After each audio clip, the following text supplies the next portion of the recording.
get started. I think, Sister Rebecca, you want to go ahead and start with your presentation, then we'll come to a time of questions. So she's going to make a presentation, and after we're done, we will go into a time of questions and answers. Oh, before we proceed, I would also like to announce to us that our dear sister and mother just lost her mom yesterday. Yes, she just lost her mom yesterday. I think she's 86, I think. 87. 87. So some of you might say she's too old. Your parent is never too old for you. So the baby is still, I am still my mother's child even at 60. So we should, Right. so we express our sincere condolences, and then we want to commiserate with you. Well, with that said, I'm going to ask us to now mute. And then wait for the presentation. Sorry, those of us who got the last reminder that took you to Facebook. I don't know. I think we must have pasted the wrong one. Thank you for joining us on the right one.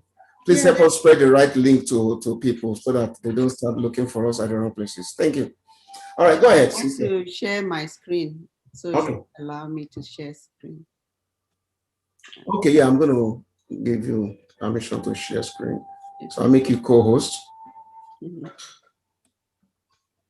All right, go ahead.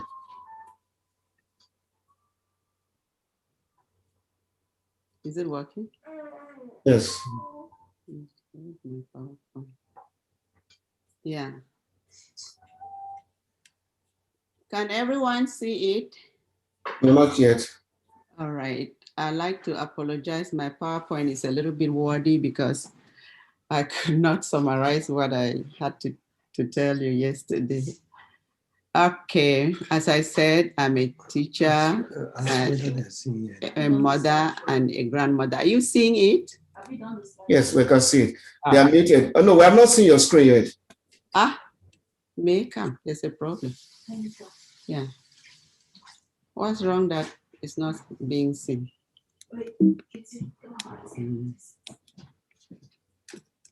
Okay, sorry. Are you able to share now? Yeah. No.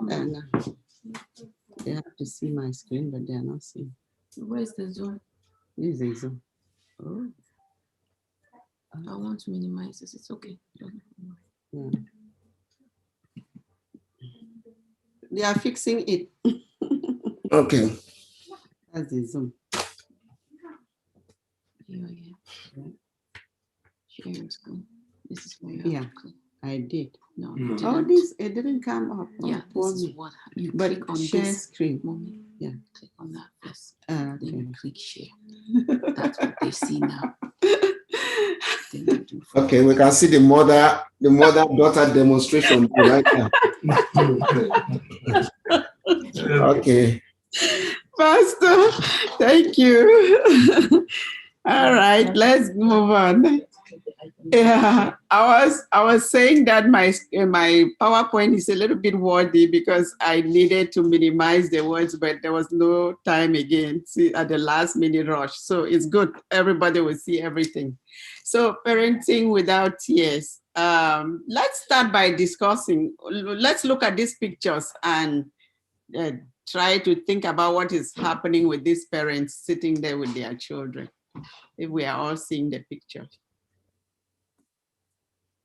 Can somebody say something about this picture, please?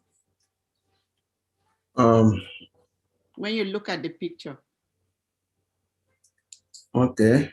Look at the parent, look at the father of these children, look at the mother, look at their facial expressions.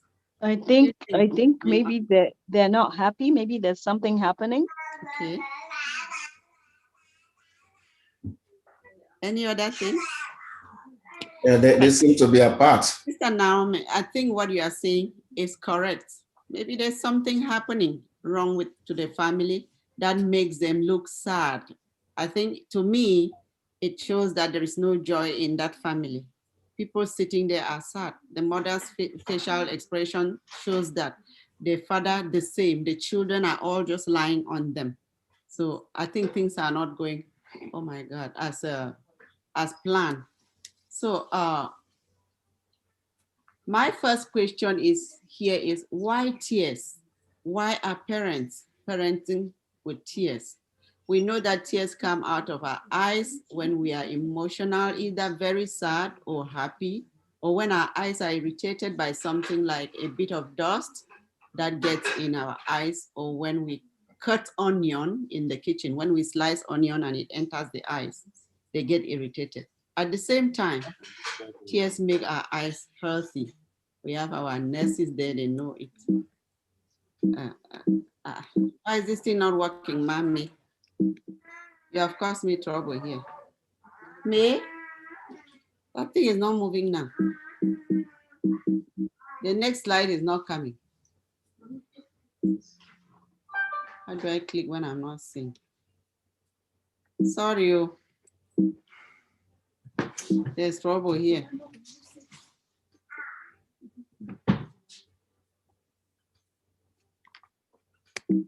It's not working.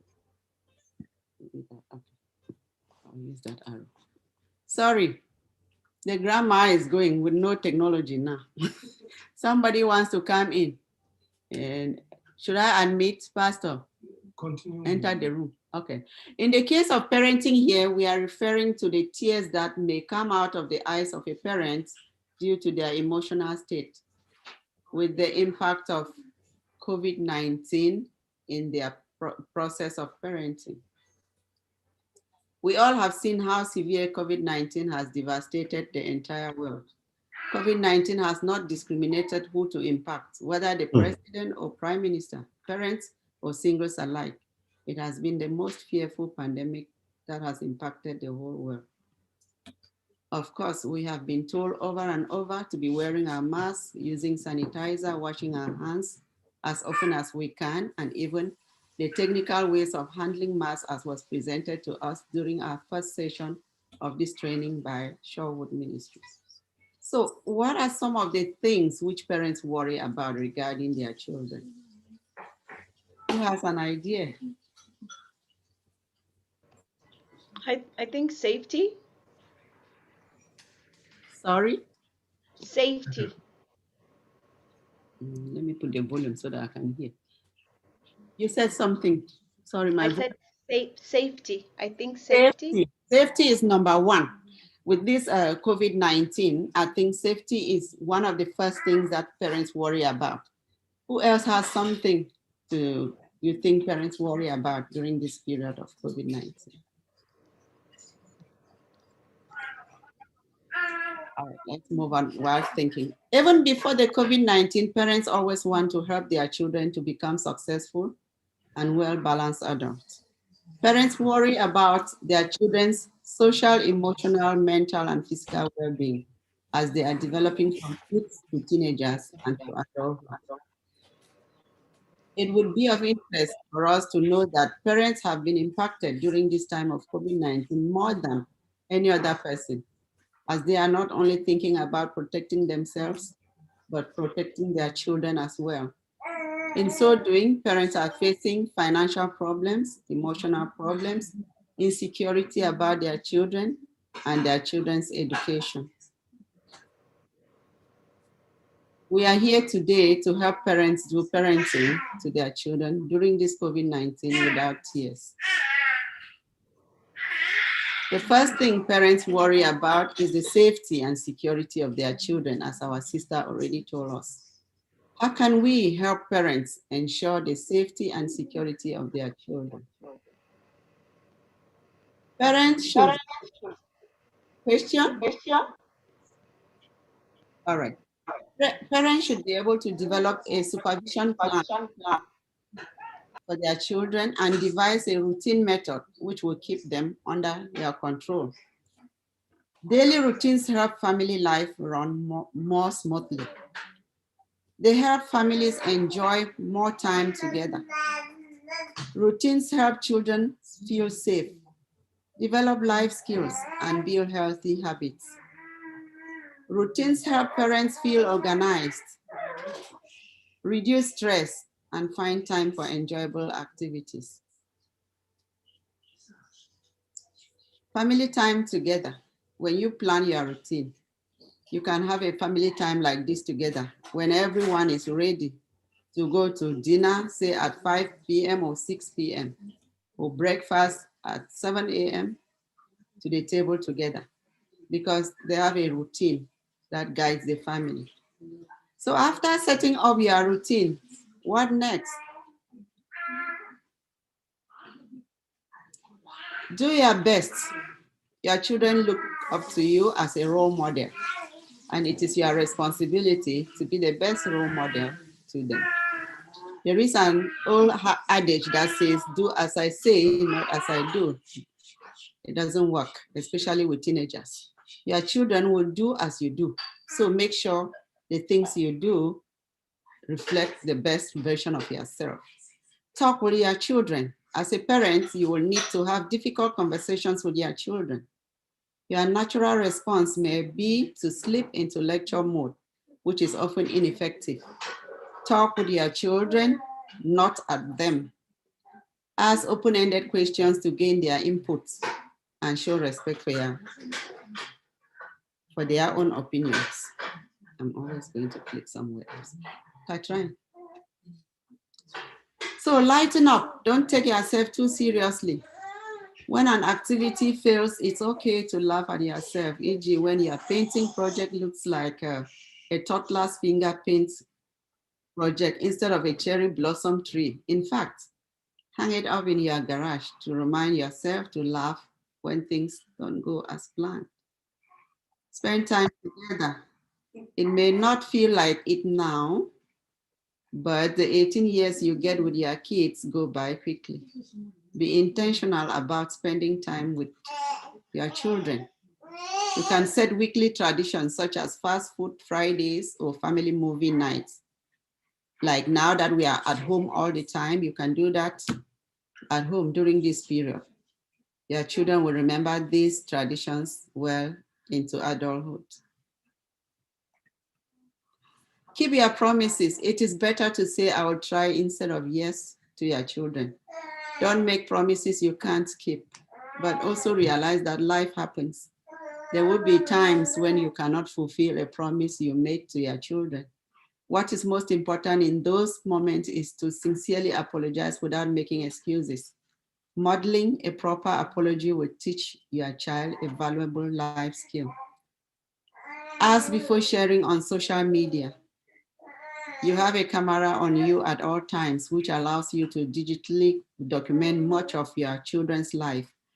As tempting as it may be to immediately share those moments to social media, ask permission of your child first.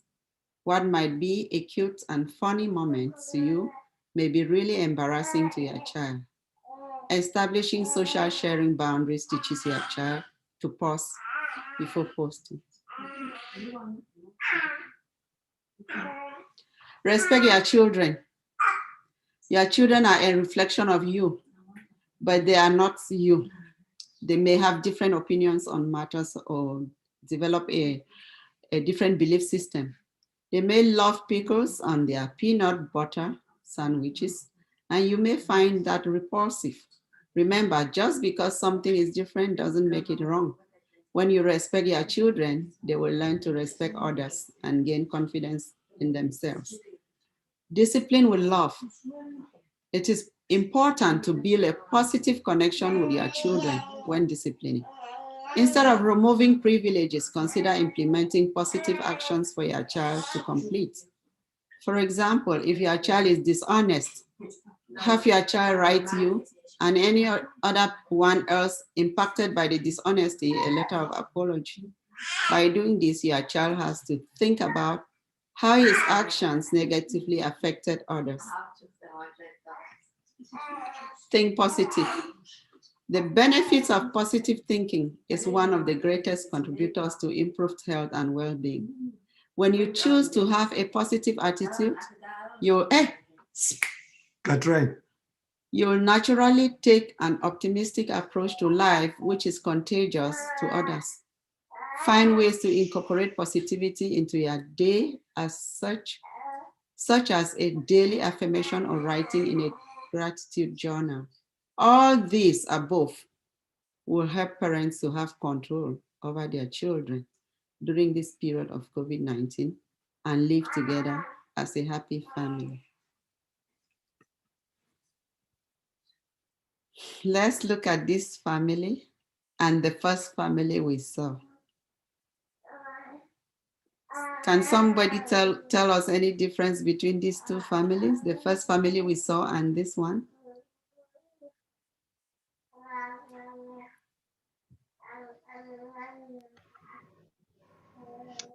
A happy family. Okay, thank you. How about their children also? Children are happy as well. Mother, father, happy.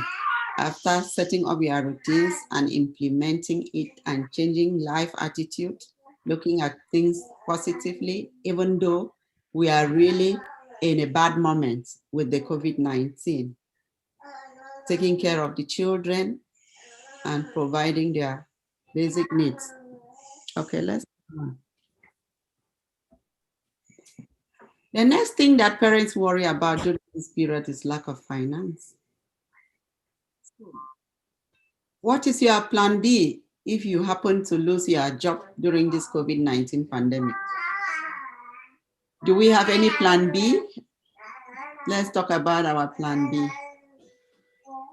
If you happen to lose your job now, what is going to happen with the children there? That's a very huge question. Please, guys, unmute yourself so you can answer the question. Plan B. Some of us don't have plan B. We only have faith. There's a baby making noise somewhere.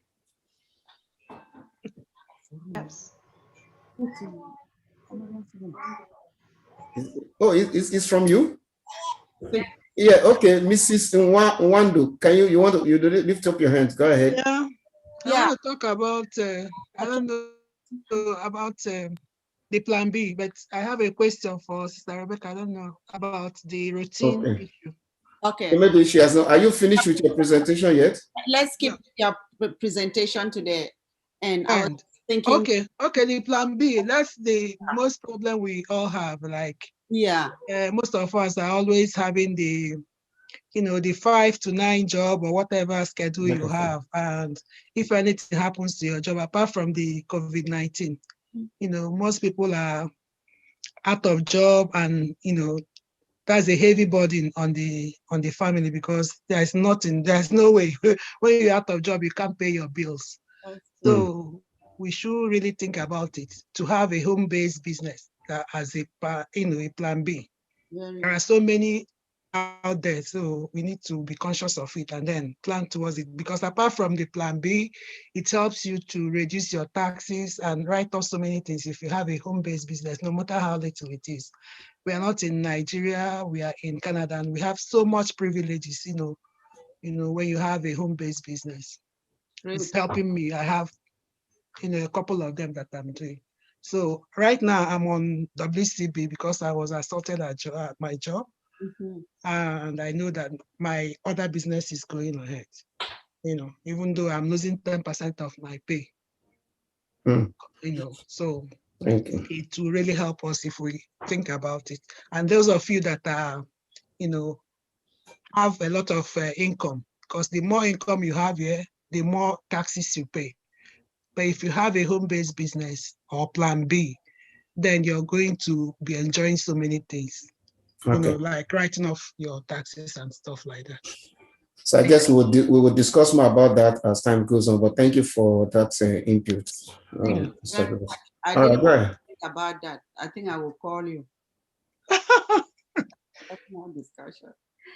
Okay, so budget according to your income and use it strictly for what is necessary and not what you want. Parents who do not plan their income well will experience food insecurity, and therefore children would go hungry. If you can plan your budget well, you will be able to stock enough food in the house for your family. Know that you also need money for mask and sanitizer, depending on the size of your family, as well as any medical emergency. Saving some small money after your expenses will take care of any emergency during this period that will avoid any tears or sadness. Parental stress from financial hardship affects children's emotional well-being and their cognitive development. How does parental financial hardship affect children's emotional well-being and their cognitive development? A lot. I mean, if the parents are stressed out financially, it will affect their emotions and their attitudes, Yes. and there'll be conflicts and communication issues. I think it will also affect the way they talk, their character towards their children, because Attitude. yeah, they're stressed, right? And they can take it out on them, and then the kids might be demanding for something, and the parents don't have the money and the finance to give it to them. So it's like it's yeah, it's gonna be not really good at all. Will not be any peace in the house at that time. Thank you, Sister Naomi. So typically, Ola wants to say something. Sister Ola, go ahead. Yeah, the other way, I know we're focusing on our parents, but I want us to look at the way it affects the children.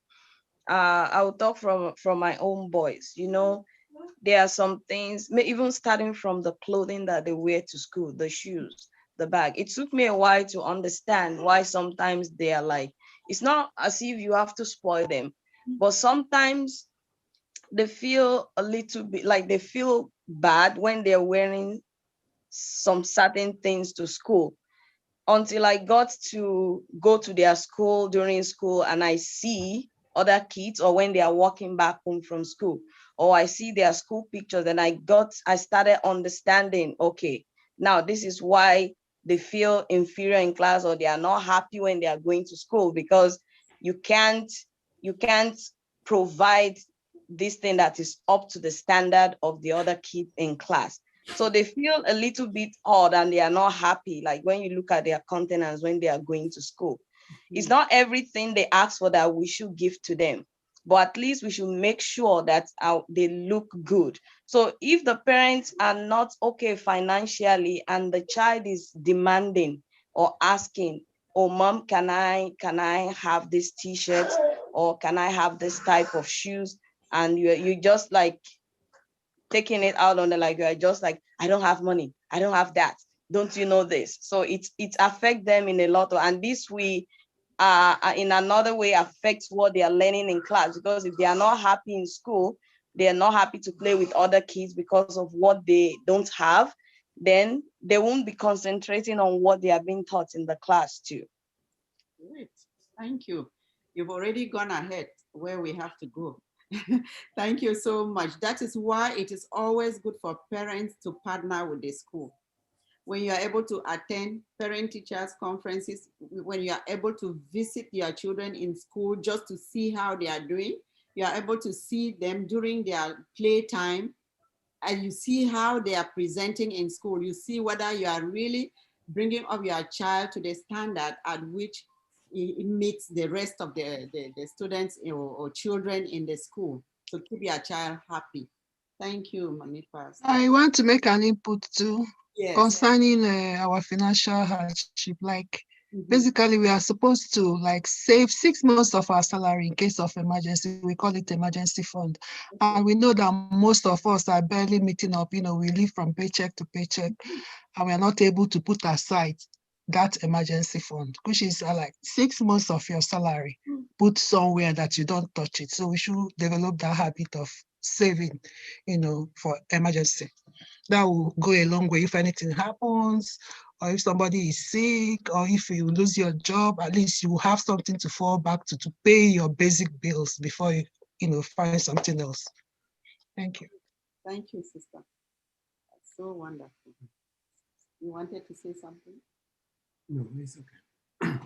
Okay, typically children do best when they are with emotionally available, consistent, and responsive caregivers. And that's what we know helps them. This is especially helpful during stress situations like this pandemic, which children are also experiencing a tremendous amount of change and transition. They have their own experiences in terms of changes at school, losses related to peers, after school programs, and potentially increased stress at home. So they need adults to help them make sense of what they are already experiencing. But if their parents are not as available emotionally, like what sister was saying, they are less able to see that their kids are struggling too. Symptoms of distress can manifest in many ways in children. For example, increased worries in kids can look like somatic symptoms. So changes in sleep and appetite are very common in children of all ages, and behavioral problems like increased fighting with siblings and school refusal. So those worries, like Madam Pastor was saying, oh, look at me. Some people are different from me just because my parents cannot afford. So there will be school refusal. So my advice is that when it is too difficult, turn to your friends, family, or your church group. You are not alone. Or you may go to your financial advisor and ask a question like, money is looking tight for the next few months. What can I do to improve my cash flow? Okay. The best way to boost, that's the answer from your financial advisor, as I think she already talked about it. The best way to boost your cash flow is to take a very close look at your current spending. Is there anything you can cut back or eliminate to get altogether? Consider food delivery, transportation, and subscription costs that you could do without right now. Following a trim down of expenses, take a look at what opportunities you might have to defer payments. You can also look at using credit strategically, but be wary of taking on debt you don't have a plan to repay. You wanted to say something about how to strengthen your finances. So if you are experiencing financial hardship because of a debt, you can use these tips to help you take charge of your financial situation. The three-pillar approach I found from Sandy Shen, of a financial advisor with CIBC, explains that there are three key areas to focus on when addressing financial hardship. And one is debt consolidation, like at this time of COVID-19, where we cannot reach as much money as we can. You can consolidate your debts.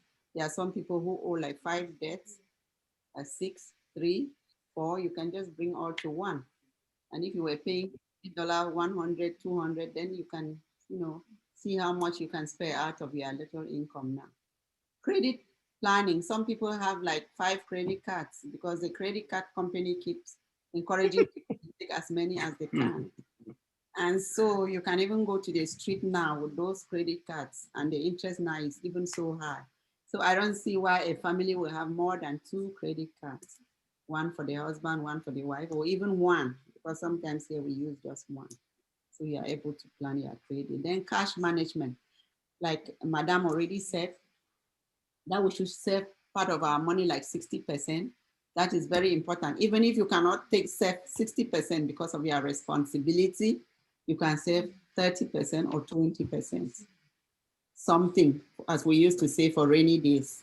Of course, this is really the bad time, so we must be saving something. Can you say something? Yes. Okay, my name is Timothy Azwaden. I have a financial background. I've worked in the finance for so many years, over 30 something years.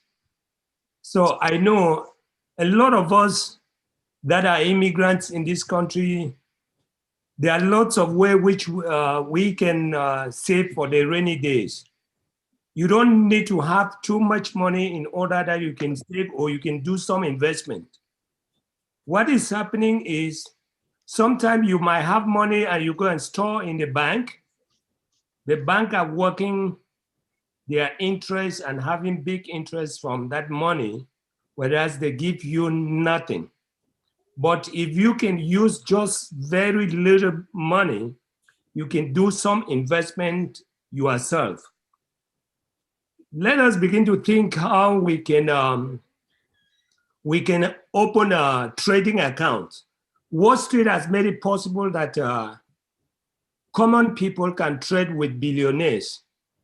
You can also trade on this platform with very little money, let me say $500. And That's it a can, lot. That's even a lot.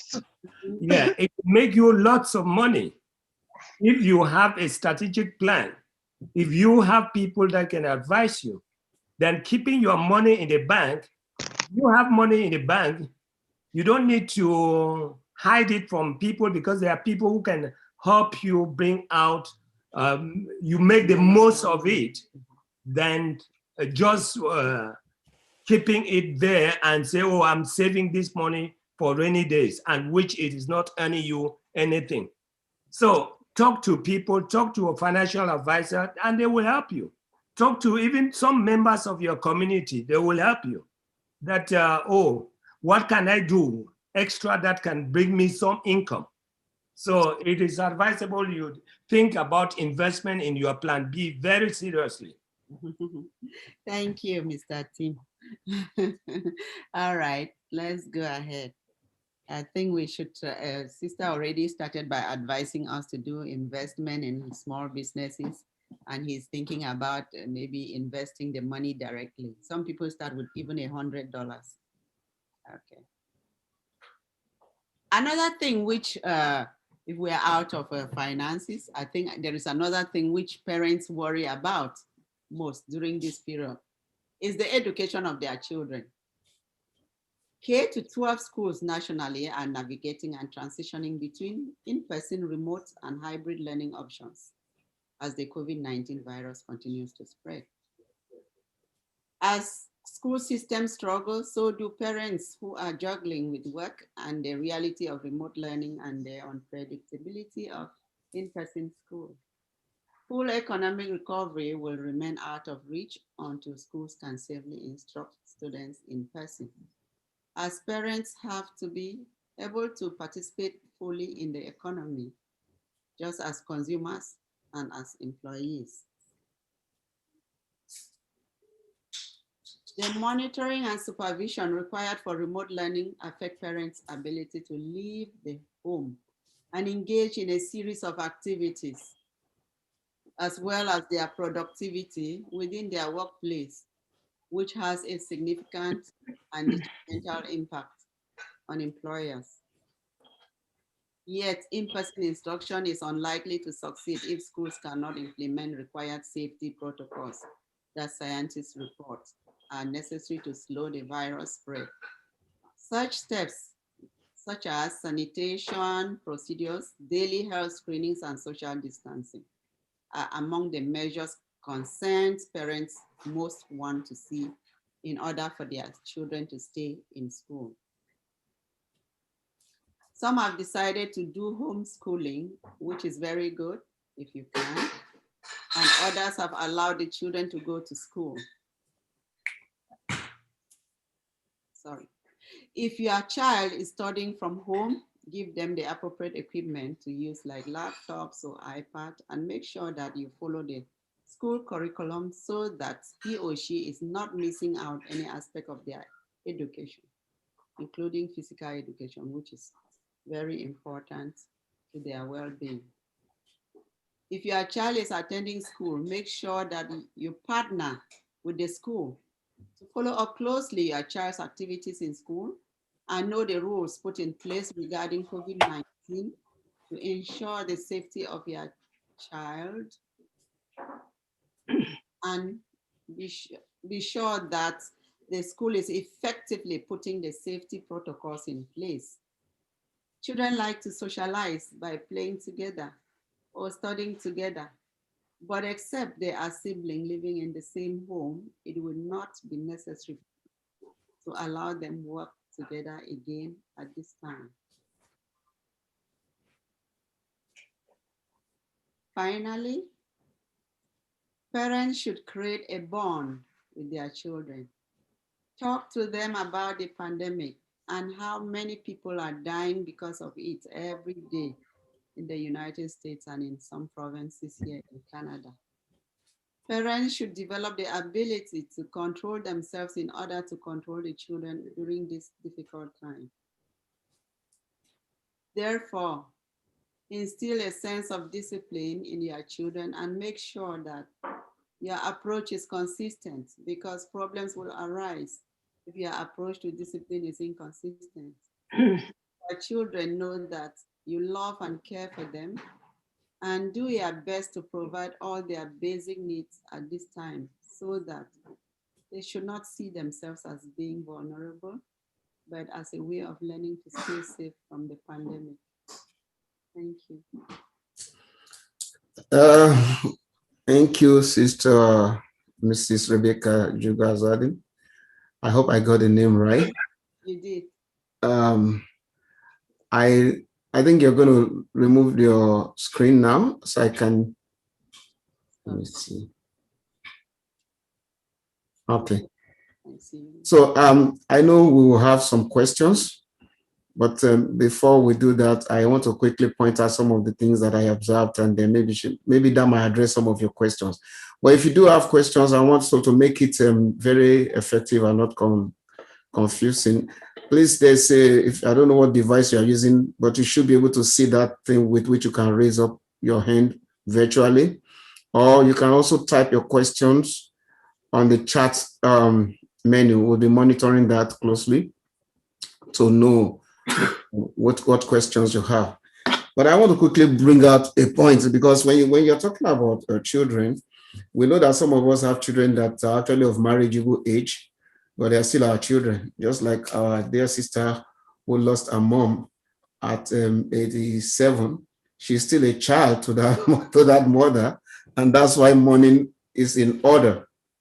So we have a situation where we have children who are old, old enough in their 20s, and they're staying with their parents still.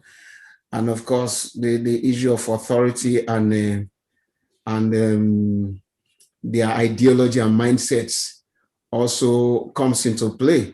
You can't give them instructions anyhow, or they might be having attitudes that you cannot stand. And like we said already, there's already the foundation of stress in place. People are stressed, everybody's stressed out, so the tendency to explode, like there's a time bomb in such situations. So we want to be conscious that while we're talking about children who are still in their age of the young age, what do you call that, adolescent or adolescents, and in their teens. Yeah. We also have to consider children who are old, they are in working class or the universities, and they also are living at home. So we know that there's a general pressure on people. In fact, that their daily lifestyles have been tampered with. People used to, in our culture, people like to hang out and go out with their friends and go eat, drink, or go together to play and stuff like that, or to go to do sleepovers. So these kind of things have been subject to, strict questioning because of the possibilities of catching the virus. For instance, my youngest daughter was asking me, she wants to go and sleep over at our friend's place, or she wants to go for a youth meeting gathering. Now, normally it shouldn't be a concern, but now I'm thinking, okay, those other children that are coming, how are we sure they have maintained this standard safety protocol? And then we are, or your parents, we are over 50, 60, we are both over 50 or 60. And then you come home, you are asymptomatic, we hug you, and then there's a transference, and before you know it, there's a crisis. So how do we manage that? Because these are strong, serious realities that is facing us. How do we manage that? How do we adjust ourselves to that so that we don't add to our already stressed situation? That's one. So there's no age limit to children. That's what I'm saying in essence. That's it. And then the younger children who are in the adolescence or who are still very young, underage, they are restless, naturally restless. They are used to jumping out, going on the street, running around and doing all that stuff. Now now it's a little better, but there was a time initially during the lockdown, they are also locked down. So they give parents a lot of stress. I want to go out, I want to do this. They throw, especially in homes where children throw tantrums, they are the directors of their home. So they stress their mothers and their fathers out, and it causes clashes between the father and the mother because it was let him do it, keep it quiet. So there's a lot of tension building up, and all these things are happening. I mean, it's not the same for every home, but we need to be conscious of the fact that these things are happening. And I want us to also try to talk about in very short snippets what you are doing to managing that and what advice we can later give at the end of this presentation. Okay. I mean, there's a need for touch and hugs also. People need to be, we're naturally hugging type people, especially in this culture. Somebody comes in, you want to, especially if it's a father-daughter thing or mother-son thing or whatever of the, arrangement you have at home, that reflex has now been, it's like your children are more conscious. You want to always say that, and there's a feeling of rejection in some quarters that, hey, why is my child treating me like this? Whereas it's for your safety, or the child is being conscious. I remember we went to one of our daughter's place, and she gave us a hand sanitizer from the door. We had to wear mask. And I'm just looking and say, my goodness, the world has really changed. But these are the realities of our time now. Hopefully it will go over. Anyway, I don't want to go. There are a lot of points I've made. I just want to mention those ones quickly as we start asking our questions. So I don't see any hands raised. Visually, I want to raise my hand. Okay. So can you, is that Grace? Yes, please. Okay. All right. So in a very short, okay, I've seen another hand raised. So Grace, go ahead. I'm struggling so much about this routine, like family routine, like what we have back home, because we have a 9-to-5 job and everybody comes back at night, and you have a routine, time to pray, time to have, routine in the home. So I'm struggling with it really bad. It's affecting my mental health. And I have adolescents too that, they are doing their own thing. When you want us to pray, it's not when, if they just came back like 2 a.m., they can't wake up, with you by 6 a.m. example. And then you can never have like family time for dinner or for lunch or whatever. So it's affecting my head. So I'm asking, how do we come around this? How do we help ourselves out with this? That's a very good question. Sorry, before we take your question, Ola, can you go ahead? And that's a very good question, Grace. Thank you. Let me, I might not be very vast in this area because I know my kids are still they are very young. But with the children that are adolescents, and some of them are even they have their own jobs, it's hard to tell them, don't do this, don't go there, don't do that. But if we're being informed, Dad, Mom, I have a youth meeting that I'm going to, I have this. I think it's just having a discussion with them. You are not going to impose it on them, either go or don't go, but just have a discussion with them. Okay, this is the situation outside. This is the situation of we parents. We are seniors, we're at this age, at this vulnerable age. Just have a discussion. What do you think? Do you think it is risky to do this and bring this back home to us? Or it's just like a mutual agreement. After the discussion, you leave the child to decide whether she wants to go. If she still insists on going, that's fine. take the proper precautions. When you call back home, just make sure like you do this, you do that. When you go out there, this is what you have to do. But I think at the end of a discussion, to let them know how risky it is and make them to understand that this is not only affecting you, this is affecting everybody. It's not going to be like this forever. And it is good now that there is a light at the end of the tunnel now, because the vaccines are coming out. So let them know that it's just for some time. We know it's hard on everybody. So it's just like it's a discussion with the older ones, and then they can take their decisions and at the end of the day and decide what they want to do. For the younger age, like those of us that still have those in kindergarten, elementary schools, one thing we can do for them is to take them out to a playground or a park. The only thing that is not recommended is now inviting like kids from 4 other or 5 other families, bringing them together in the park. Take your own kids to the park. And some of us, we do have families that, for instance, I watch my sister's daughter when she's at work, because we're family. She doesn't live here, but she brings her child. I take her to school, she comes back to my house, and then the mom takes her.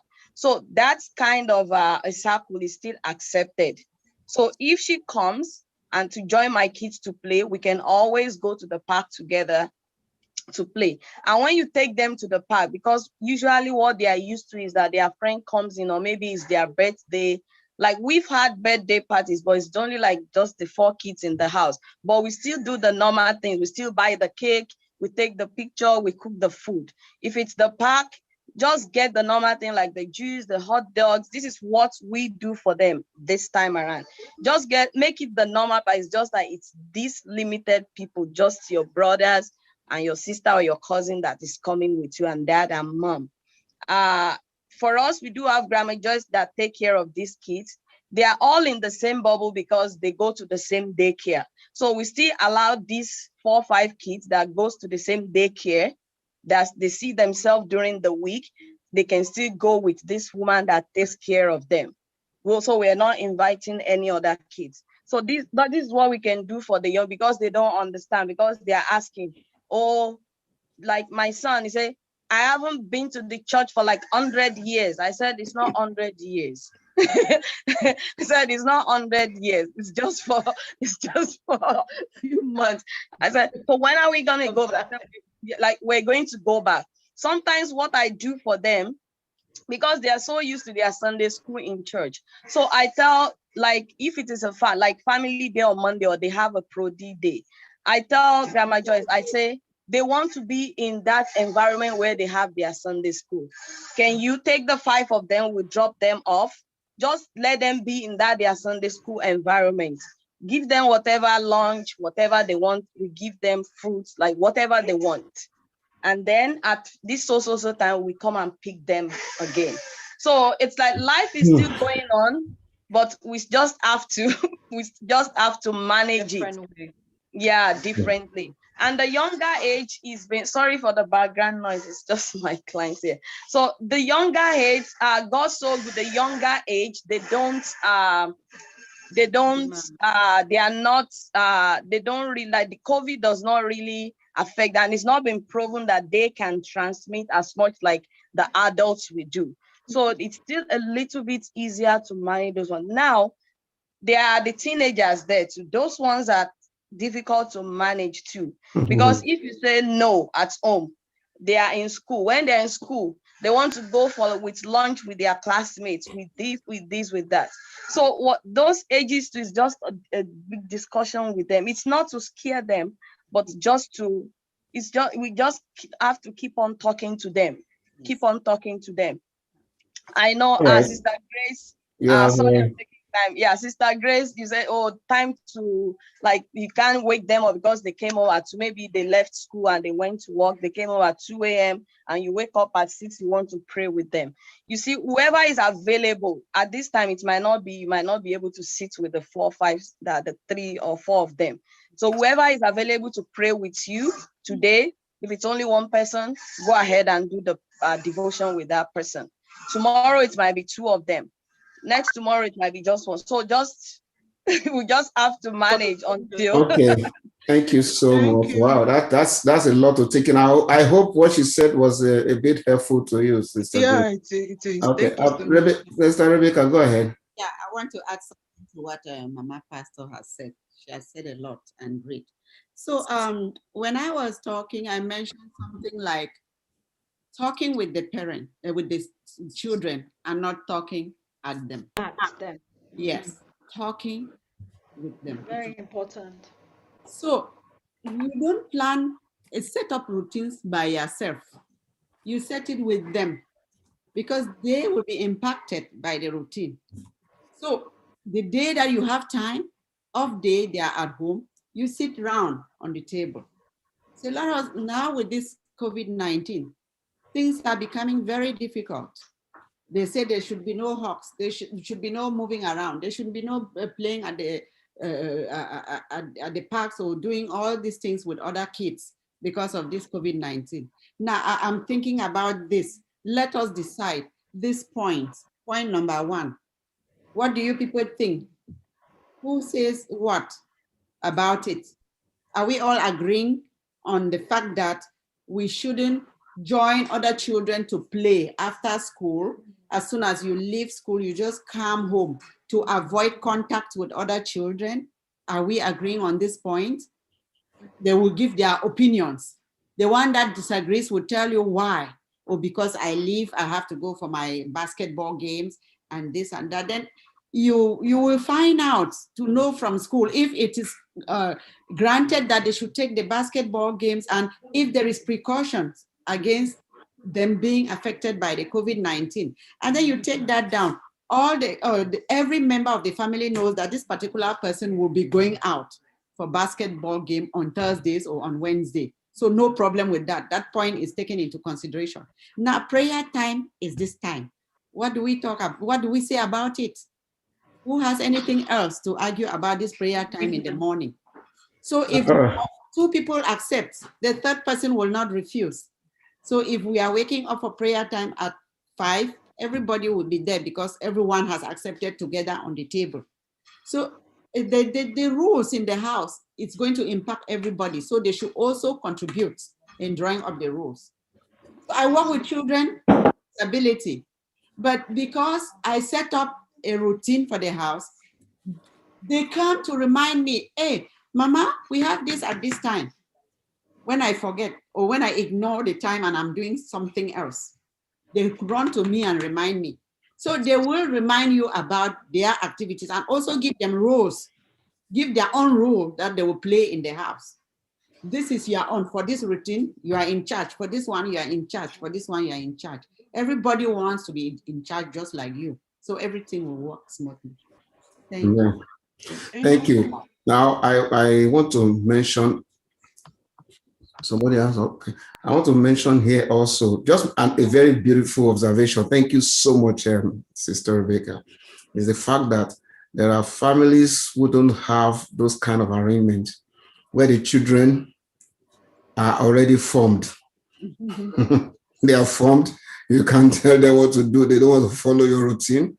But I think one essential thing I've picked up from all the conversations so far is communication. That's right. Talk about things, whether you agree or not. Once in a while, come sit down. Let's talk about this. You know, the youngest daughter says she wants to go and do something. And I said, okay. But I now give her the things that she should watch out for when she was going to go for the thing.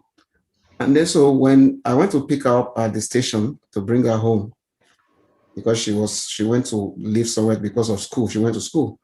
She's in college. I said, did you go to your other meeting? She said, no. I said, why? She said, you said I did. I never said she shouldn't go. What really happened? I said, no. You told me that if it is not necessary, I should not go. And these are the reasons why. I said, okay. Yeah, but I never said she shouldn't go. But so what made you decide not to go? I said, well, I thought about father. It's not an essential thing. I told the father, what if those other kids that come for that meeting have not observed? There's no way of telling whether they're observing those things. These are points she's bringing to me herself. And I thought that, okay, I don't want to endanger you, my parents. So I decided not to go. You see, if it had been an order, no, you are not going. No. Now, that COVID I'm trying to avoid will come full force. Yeah, you will. It's going to rebel and do all the things that I've told her not to do. So bringing out the reasonability of why we can't be free like we used to, not because I am giving you an order, but because I'm pointing out that we are both at risk. I have had the COVID September last year and I survived it, but just by God's grace. And I didn't go out, it just came, I don't know how, essentially, but we had it and we all survived it. Now, I know what it felt like, and I know a lot of people at my age who had that thing and died. One just died 2 weeks ago, one died last week, another one died a few days ago. So they're very close to home, and they know. My children know. So there was a picture of also one Nigerian that said was coming from Nigeria, who was in Pittsburgh and was in a hospital. I think it was breathing heavily, that they don't know his family, they don't know his connection, and they are looking for who knows him. And, I try to share those things with them, not to scare them, to tell them that, no, this thing is real. This thing is real.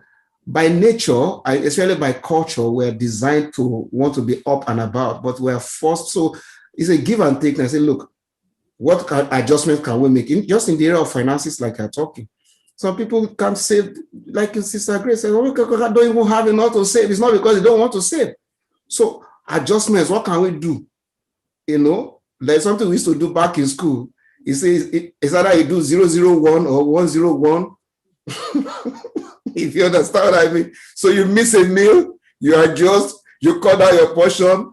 Like the days where they serve you as the father of the house, they put like 4 meat and then goat meat, everything here. You are eating like no tomorrow. Now they put 1 meat. Even the meats have grown COVID lean. So there's a necessity of adjustment, not because you can't even afford them, but because you are also trying to realize that you need to cut down just because you don't know what will come.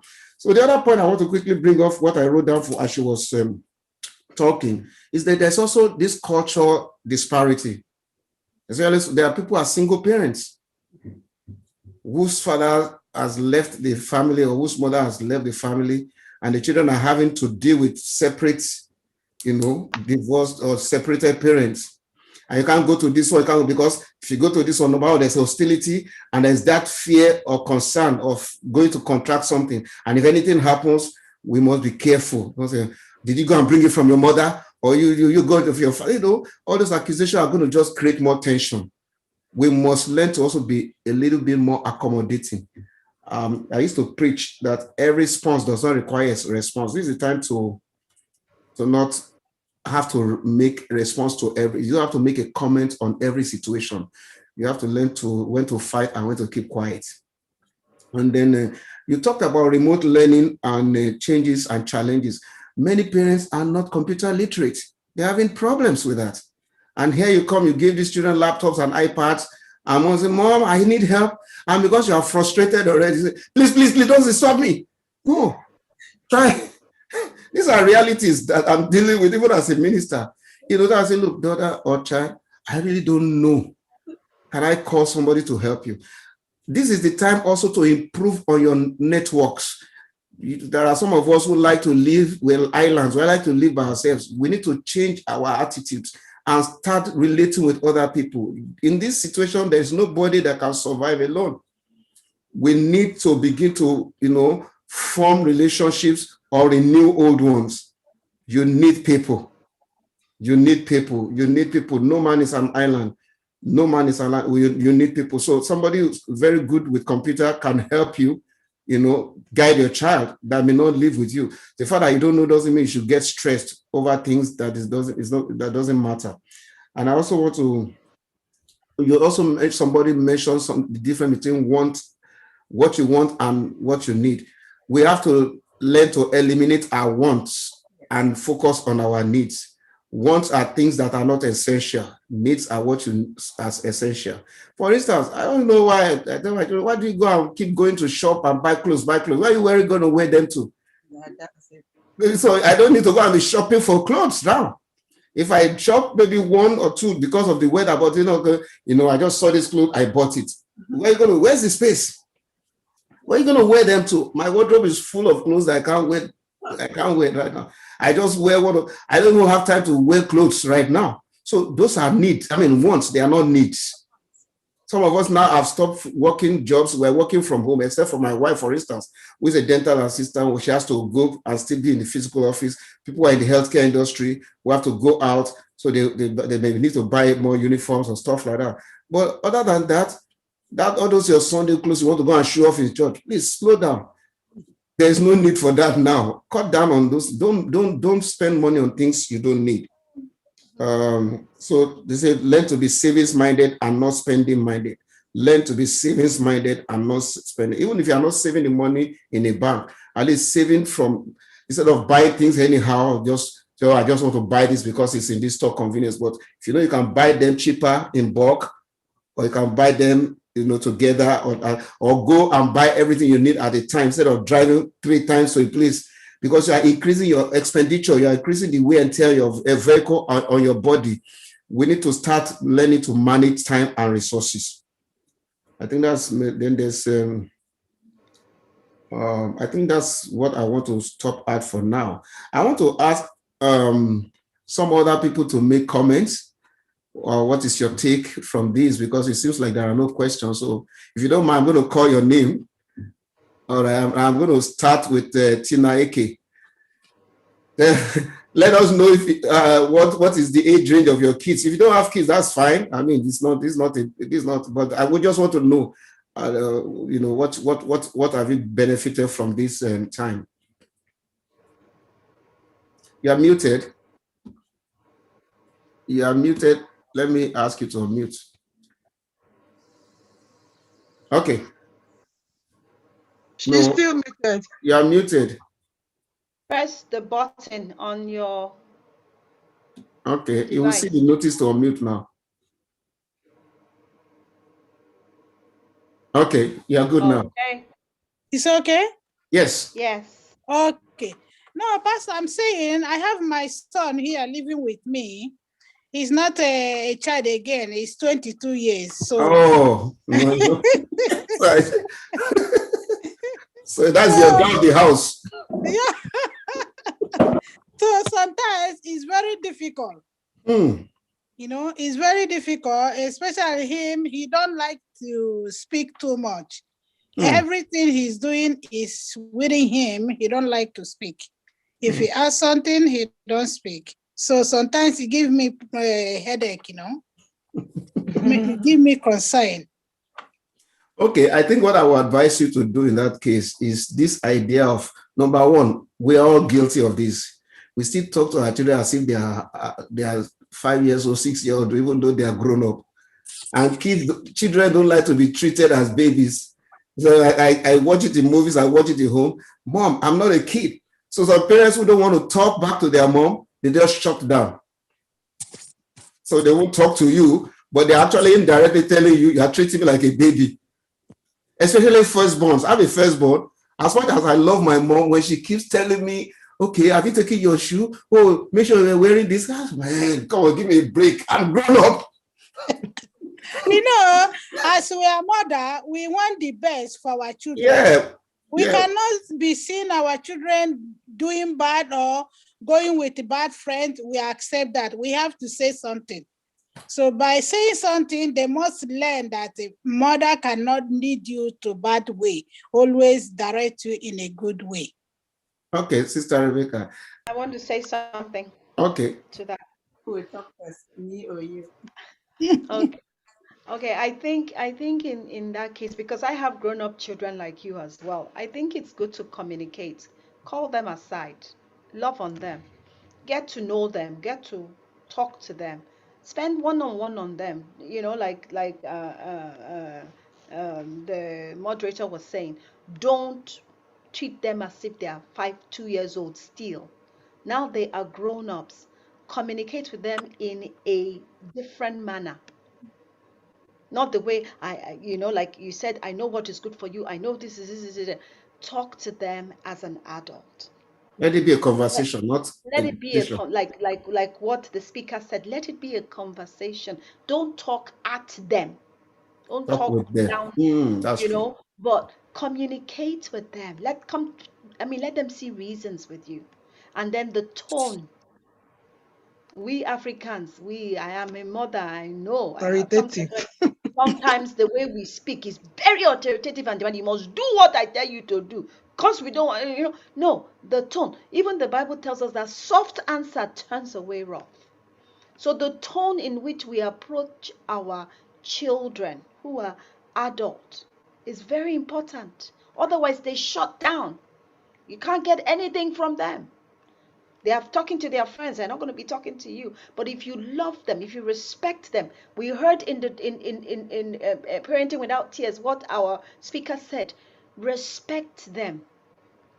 Respect them. They're no longer babies. So you have to learn to communicate and talk with them. There's a tone, there's a pattern. And once you can do that, you can win their love over. And then from there you begin to flow. But when you want to lord it at all times, then there's going to be problem. Thank you. That's what I want to say. Thank you, sister. Sister Rebecca, before you come in, I just want to put an addendum. I did two things. Number one, me, when I feel I've wronged my children, I go and apologize to them. My wife can testify. I have apologized. I'm sorry for talking with you the way I talk. I was just, they say, but you're a pastor. I'm a human being first. Mm-hmm. So I'm exploding the way I felt, but I am sorry. And I don't pretend so I don't talk immediately. I call them over time after I've said that, you know what? I realized the way I spoke to you that time was not right. I'm sorry. Even though I was right, but the way I did it was wrong. You understand? And it has worked a lot for me. Number two is that, like she said, get to know them. I actually invited my first daughter, because I was even away from them for a long time. So I invited her out. I said, look, sit down. Let me introduce yourself to me. I want to know you. Of course. You won't believe that when we spend that 1 hour together, I just realized that I know her as a daughter because she looked like me. I didn't know her as a person. Mhm. That opened my eyes. You see, like she said, that boy that is shutting down, see her amongst her friends. You will wonder, this one can talk. It's you that she's not talking to. He's talking to other people. Yeah, exactly. All right. Yeah. Okay, Sister Rebecca, go ahead. I wouldn't say anything much again because Sister Naomi said it all. But like everything has been said, that you should communicate with the child or with the boy who is now, take him like your husband or partner in the house now. And like I was saying, plan your daily programs together with him. Find out what he likes. Support him for that. If he likes, except that he says, okay, I like taking weed. That's when you will say, no. Why do you think you like taking weed? What good is it to you? Even though we know it's a wrong thing, but you will find out from him, sit with him and find out, what does it do to you? What are its benefits? I'm your mother. Let me just know how you benefit from that. But if it is a good thing, for example, my children like to eat eru. And I make sure that sometimes I drive to New West to go and buy it because I like it. If my son calls me, I say, Mama, when are you cooking eru? I say, Sunday. What is eru? He will be here. It's one of these leaves. Nigeria, they have a different name for it. Okay. What do you call eru? Okazi. Okazi. Yeah. My son likes okazi. When if I want him here today, I tell him I'm cooking okazi. So support them with what they like. They will trust you. He will be able to talk to you and chat with you. At that time, you have given him what he likes. You sit with him. At that time, you express what you want, how you want life to be going on with you in the house with him. Look, these are the things you make. I feel scared. I don't even know if I'm hurting you. I am your mother, and I need to know what you like and what you don't like. So, Amen. Thank you. That brings out the other point I didn't mention. Culture difference. We are Africans, but we want to live like Africans in Canada. It doesn't work. Like I said, I found out that my children are just Nigerian by look. They are not Nigerians by mentality. They don't think so. There's a need for me to shift. It was a lot of adjustments for me. And I've lived in the US for 14 years. But with that, I still have that entitlement that I'm the father. You know, so it as a parent, there is why you are not going to allow your children to be dictators. There's a place to shift. You have to meet them halfway. Drop all those Nigerian, Cameroonian, South African arrangements that are not good. There are some that are good, but there are some that are not good. Yes. Drop them and communicate. Then, especially as a mother who is single, who has grown up children, you know what other thing that works? Delegated mentorship. There are people those children will listen to. They may be one member of the church or one uncle or one man that when they talk to them, they listen. I've done that for a lot of my friends' kids. They listen to me. And I've had somebody talk to my own children too, that I know they listen to. See, sometimes some children will listen to their father's brother more than their father. They will listen to their mother's sister because there's familiarity between you. So learn to harness and exploit those angles. Please, look, your boy is behaving funny. Can you please let me talk to him? You understand? And then that one will talk sense into that child, and the child will, and then give him room. Don't say after the person has talked to you, you're already swelling up. So what did your uncle say? You are going to kill the whole spirit. When it comes, just be gentle, like Mama said, he's making bitter leaf. So what would you ask? They'll be resistant because they'll be suspicious. Why is suddenly being nice to me? Even me and my wife will have issues, and then she's cooking good food for me. I'm saying, why? I won't say it, but in my soul, why is she cooking that food? And my African sense is saying, maybe she's doing something to make me love her more. All right, Ola, go ahead. Okay. I thought Sister Gracie's hand was up. Okay, Sister. Oh, Gracie? No, I'm fine. Okay, all right. Okay. Oh, yeah, sorry. I know I don't have a kid that is as whole as that. But, peradventure, all these that we've been saying, maybe Mama might be thinking he's from his own opinions now, like he's really hard. I just want to say it's not too late. Mama, you just start with him. It's like carry him along in the house. Even if you go to work and you come back, you just say, he might be ignoring you at first, but if he sees that you are interested in him, he will at some point, come to terms with you. When you come back home, you know what?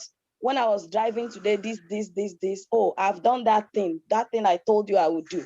Just carry him along in the house. Conversation. Yeah, to be interested in what he's interested in. See, as small as my little drummer boy is, at some point, it's trying to become difficult because he interacts with adults, even though he's young. So he plays soccer, he plays the drum. So at some point, it was becoming like he doesn't want to listen. I'm my own man. Yeah, so I was wondering what this small boy, what is wrong with him? So you know what? I was always shouting at him and he was like getting stubborn. Yeah. So I had to talk to myself, and somebody spoke to me, said, you really need to calm down. So I would go into his room, I would sleep beside him on his bed, and we'll be chatting and we'll be talking. When he wakes up in the morning, I wake him up. Like, I don't shout on him to wake him like, get up, I'll pour water on your face. No, I wake him up. He might be true. Like, I wake him up, I give him a hug, and then I say, okay, now it's time for school. Initially, it was hard, but I tell you now, even when he gets to church, Grandma Ashley, Ashley's grandma, I used to say Grandma Ashley, Mama Rebecca. In church, Kunle is like when he's in Sunday school, they will come and call me. I have to go there and like talk sense to him. But now he's like getting settled. Yeah, I can see the difference in him. So sometimes our African way, like they used to say, it's not as if I don't discipline but now even when he does something wrong, he really knows and he tries to correct himself. So our African way, it might not. We have to adjust. work here as such. Thank you. All right, Sister Gochi, what's your take? The kids I have at home now, I have a 17, I have a 14, I have a 12, and then an 8-year-old. Oh my God, you have your hands full. You are the all-rounder. The eldest is 25. He's living on his own now. Okay. Like he was really a handful too, but my husband was quite tough on him. It was difficult, but good thing now he has come back to himself, his senses. So now he's adjusting on his own. Then the younger ones still at home now. We used to be very outgoing, but since the COVID, I'm a nurse, so they really understand the nature of COVID and everything within it. So they kind of very good with complying to stay home and sanitization and everything. So, but the thing I normally do is once in a while, we all go on a walk as a family, and then also to make up, because we're very outgoing, to make up to the limited time that we don't go anymore, I'll still take them out. We go, but we all like go together. They never go on their own. And then, but I still, like my second daughter, she has a mind of her own. So we still have to, like, I'm just trying to reduce raising my voice, but just that sometimes you can't help it. It's high in particular, but I'm getting there. Yeah, Amen. Thank you so much. Before I call the next person, I just want us to let us know that officially our time is up. The program is supposed to end at 6:30, but I want to see if people can just chip in their take. So I'm going to call the next 2 or 3 people. So just tell us what their takes is. This has been very, very, refreshing for me. I must tell you the truth. So Evelyn Chialo, I think I hope I called that right. Yes. Evelyn Chialo, okay, while we're waiting for that, I'm going to call on Tanya Leva. Chialo is here, okay, go ahead. Yeah, I just want to say that. Yeah, I see your picture. Your face. Want to see your face. Let's see your face, Evelyn. Okay, go ahead. Yeah. So I just want to say that this is a very important topic today. And because I am a single mom and with 2 children, I brought them, they were still kids when I brought them here in Canada. But as they reach, because one now is 22, the other one is 20. And to bring these children, when they reach this age, it was as if, I brought the African way, which never worked. It never worked. So I was just happy because I'm a teacher and I had to take the other turn to start, making them as my friend, talking to them, especially the boy.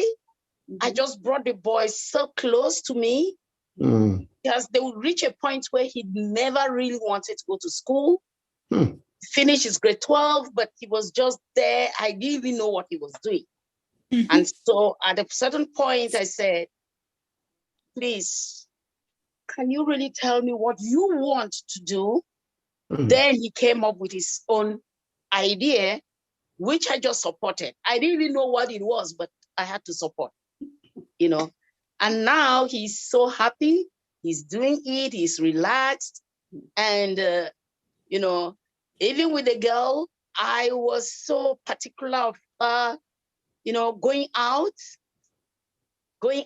with friends.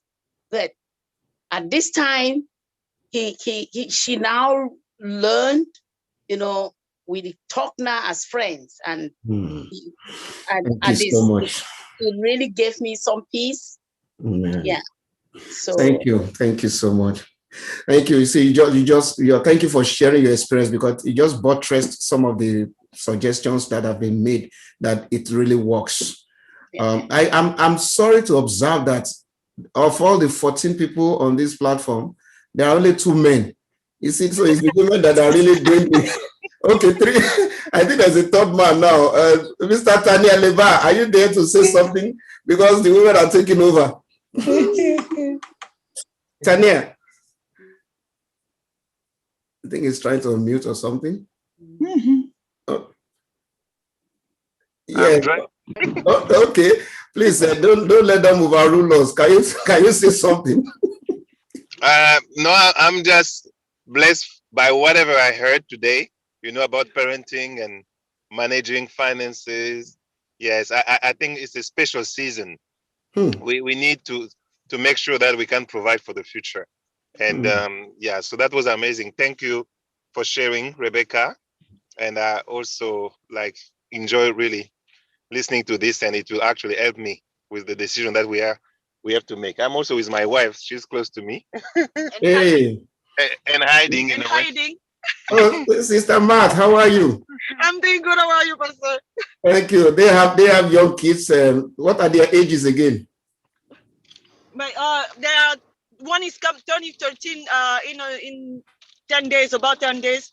And then I have a 10 and an 8 years old. So you are really in the peak. Yes. Yes. God will help. I'm losing it.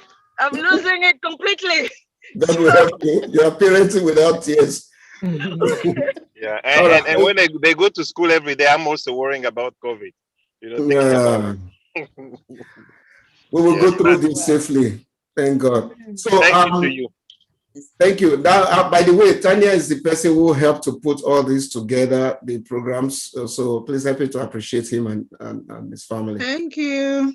Thank you. All right, Jackie Lawal, do you have a take? And then after that, Reverend Magdalene. Jackie Lawal. Hi. Yeah, if you can show your face. And what are the ages of your kids too? Oh, you need to know that too? Okay, you don't have to if you don't want to tell us. There you go. Yeah, good to see you.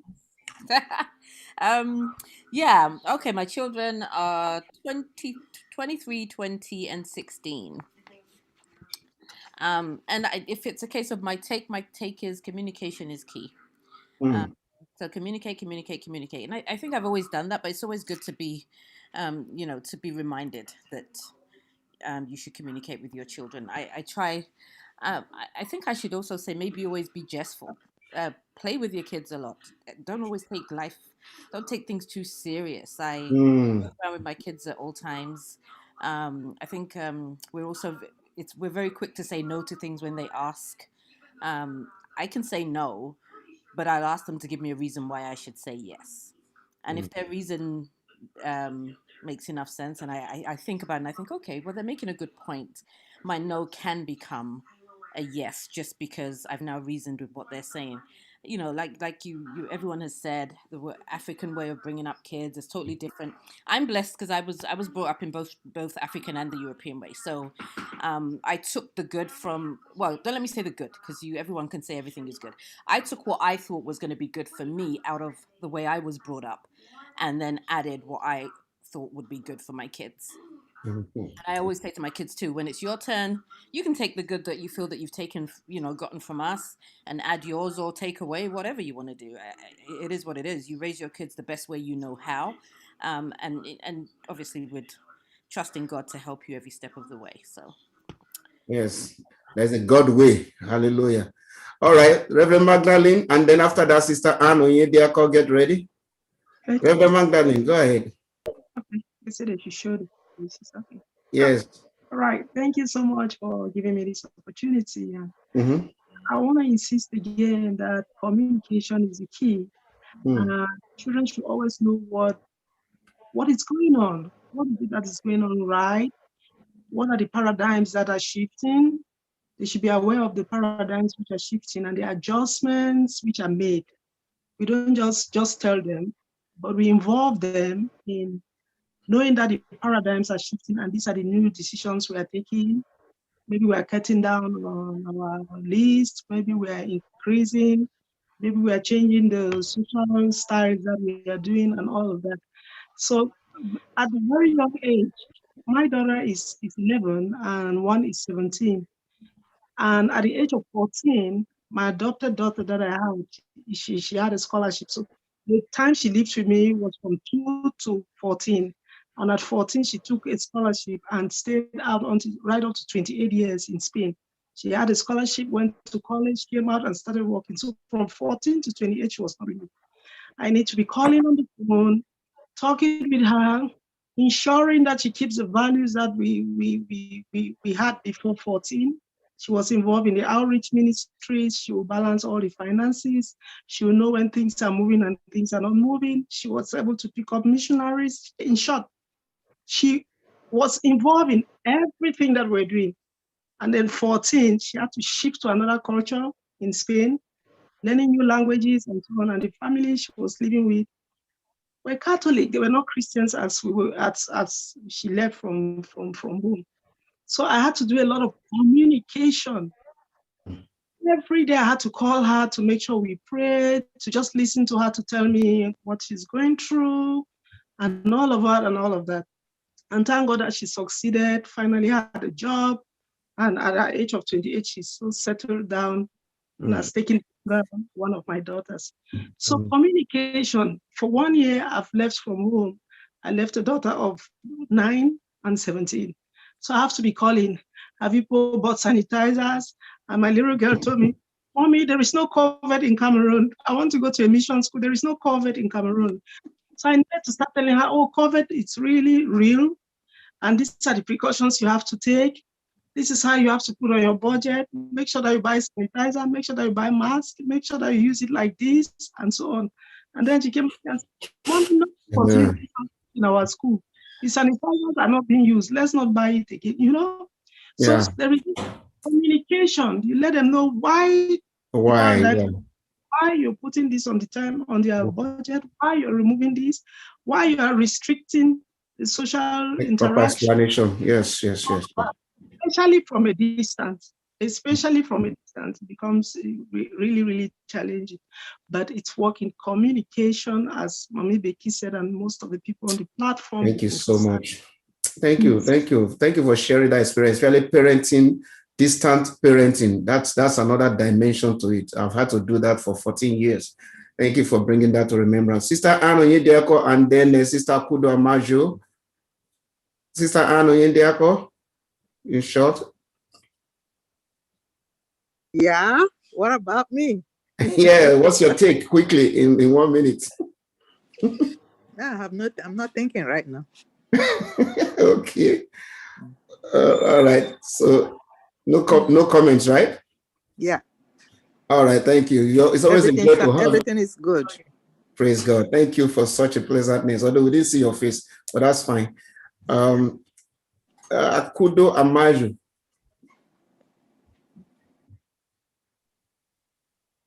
Akudo Amaju. Yeah. Please go ahead. Let's have your quick tidbit. Okay, I have a 9-year-old. Can we see your face, please? I have a 9-year-old.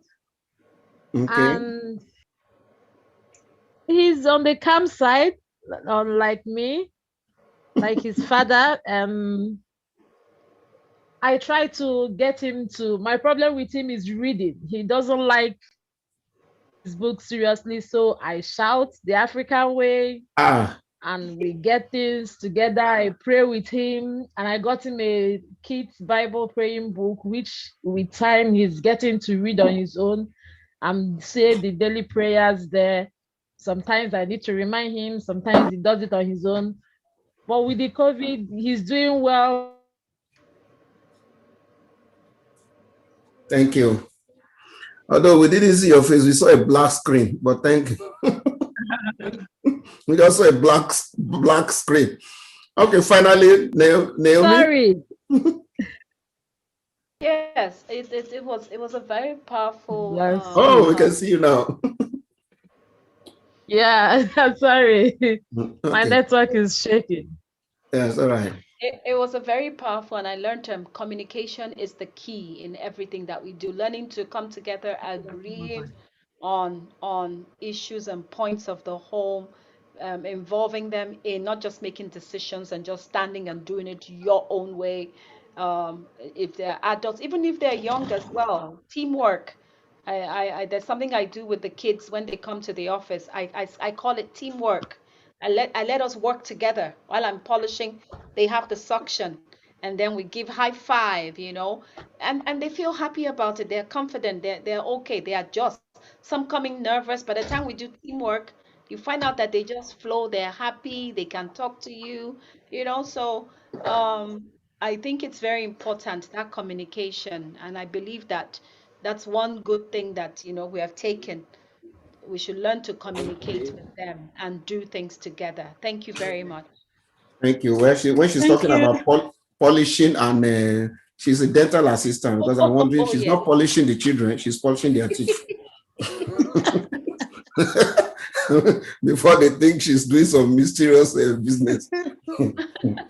Now, I've learned one thing as African, because most of us here on this platform are Africans. We must learn to understand that we cannot be too big to say we're sorry. And then learn to treat our children as adults that they are. It's normal. It's not wrong. That's the way it is. A child will always be a child to his mother or her mother. It's just something about parenting. Your child never grows old enough in your own eyes. So, and it's a sign of love for that child. It's not like you hate that child, but they won't see it that way. They will just see it as being up in their business, And I pray that with what we have learned tonight and this series of workshops, we will take something home to at least apply. And then please feel free to communicate with us. Are you going? So feel free to reach out to us if you need help. There's always counseling available. And like Reverend Magdalene has said that there's help available for women who are dealing with issues, or families who are dealing with issues alone. Please let us know. Whatever way we can help. I want us to see this as a family thing and not just, this workshop by this ministry. No. We're here for the long haul. Yeah, we have done what the Red Cross sponsored us to do, but we want to go beyond just doing a workshop or a program to see how, especially the Black community, we have suffered a lot, in our time, and it's time for us to come together and really foster a very strong block in Canada here. Other communities are very strong. You see the Indian community, the Chinese community, the European community, they have a very strong system. But Africans, the colonial damage still seems to be working. We have to break that and begin to learn to, work together and synergize and not be suspicious. We have that animistic tendency that this one is out to get something from me. There's always that suspicion. We need to start letting our guards down. I believe most of us on this platform tonight are Christians. Let the Spirit of God also guide you. Don't forestall the leading of the Spirit before you act, because you might be the next solution to somebody's problem, or you might be somebody might be the solution to your problem. That doesn't mean you should air all your problem out there, but there's a place where you need to really communicate with someone. I'm a trained counselor in America. I had my first degree in counseling, and I'm also a minister. So we have learned in counseling to not talk about people's business outside. Yeah. Find people, your minister, your pastor, or your counselor, talk to them. Even if you don't talk to us, talk to somebody. Don't go alone. No man is an island. Nobody was born or created to live life alone. It's going to be a very tough time. So somebody just made a note that maybe we can talk to Sister Rebecca's husband about putting together a presentation on investments. All right. I said that. All right, so Mr. Timothy, Where did he go to? so get ready. We're going to, so let's talk about it so we can ask you to go at 37 years of experience. You can't just take it back to Cameroon. We need it here. Exactly. They don't want it now. Then you should prepare. Prepare, yeah. We'll let you know. Me and your wife will talk and then see how we go. So that said, we're coming to the end of this meeting. There is a link that I'm going to share with all of you who attend. It's an unlisted link, so it's not for everybody. So these meetings, you can watch it all over again and you share with whoever. It's on YouTube, but it's not public, you know. But there's also a recording that we did with Nurse Ola about the safety measures. That is public. I'll also send the links to you on YouTube to watch. We did some short clips on you know, the use of sanitizers, the use of face masks. That was very knowledgeable for me. I'm still recovering from that. Especially one of my friends who just joined us from Africa and said, you know, he uses his mask for at least 6 months. Not that he cannot afford. He has boxes of masks. He gives to people. He feel like he can use the mask for 6 months, and he was so confident. He's a lawyer, so he's not an illiterate. He's a lawyer, but he didn't realize that the mask is not something you use like I don't even want to go there. So I'm still learning, and then what we learn about fitness, that was also very powerful. This last Saturday, you know, keeping fit, the kind of food we eat, how to maintain mental balance. We also talked about mental health. So all those links are available. Expect your email. Just look out for your email. I'm going to send it to you. Now, before we close, I mentioned that the first 4 people who came in are going to get something. So who are the people again? Sister Ugochi, right? Yes. Yeah, Tina.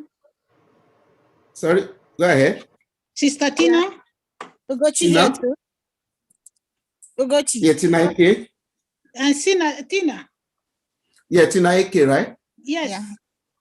And then who was there? Somebody has left? Yes. I think Evelyn Chialo is one of them. It was yours, yeah. How many you got? And Jackie. No, wow. No, like Jackie, I was one of them. I was, but if no, I was one of them, but you said you won't give me. Hey, I won't give you. You are not one of the first 4. So I think I took my place. No, there was somebody before Jackie. No, you called Jackie. You forgot. No, I called Reverend. Reverend Nungu. No, Reverend Nungu. I remember I came very early. I didn't even remember there was a gift. You are the first. Reverend Nungu was the first person. I was the first. So I wanted to say you are partial. I was just waiting for you. No, I remember the name. Actually, I had the names written down. Just trying to see whether everybody was with me. All right. So do I have your name, Tina, your email, Tina? Yes. I've sent you email before, right? Yes. Okay. All right. So I have everybody's email. So look out for your email in the next couple of days. Okay, Thank you. So let's take a moment to thank Mrs. Juga for her beautiful, you know, she lost her mom, but our presentation was still, it was still fantastic. She gave us some good nuggets, which we can all testify to. And I also want us to take time to thank Ola Tokode. She has been a fantastic help throughout this presentation. She was also a nursing support.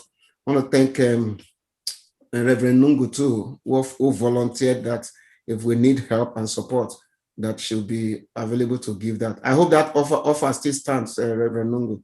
Yeah. Okay. And then I want to thank all of you, Sister Anne Onyediako, always there. You know, you've been, my wife loves you, so I'm going to learn to love you like she does. I love you too. Sister Evelyn Chialo, thank you for sharing your experience. That Jackie Lawal, my beloved sister, always there, got in my back. It's a particular food she cooks that I like. Ugochi Bediro, thank you for being there. I noticed that you've been at all the meetings too. I want to thank my dear darling wife for being the support pillar behind me. And I want to thank Mr. Timothy the man beside his beautiful wife. I can see why she's gleaming now. I'm learning to do support through you. So thank you all for